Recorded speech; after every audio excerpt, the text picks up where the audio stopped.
నమస్కారం ZM న్యూస్లో మీకు స్వాగతం. వికారాబాద్ ఉమెన్స్ పోలీస్ స్టేషన్లో లంచం తీసుకుంటూ పట్టుబడ్డ CI, SI. Vikarabad women's police స్టేషన్లో కుటుంబ గొడవల నేపథ్యంలో ఇర్షాద్ అనే వ్యక్తిపై, ఆయన కుటుంబ సభ్యులపై 498 కింద కేసు నమోదు చేసి, స్టేషన్ బెయిల్ ఇవ్వడానికి లంచం డిమాండ్ చేసిన సిఐ, ఎస్ఐ అధికారినులు. ఇర్షాద్ కుటుంబ సభ్యులకు 6గురికి స్టేషన్ బెయిల్ ఇవ్వడానికి ఒక్కొక్కరికి 10,000 రూపాయలు చొప్పున 60,000 రూపాయలు లంచం డిమాండ్ చేసిన మహిళా పోలీస్ అధికారులు.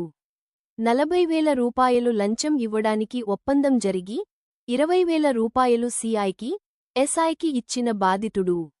మిగతా 20,000 రూపాయలు విషయంలో బాధితుడు ఇర్షాద్ సమాచారం ఇవ్వడంతో సిఐ సరోజ, ఎస్ఐ రాణితో సహా మరో 3గురిని ఆధారాలతో పట్టుకున్న అధికారులు. ఛానల్ను లైక్, షేర్, ఫాలో, సబ్స్క్రైబ్ చేయండి.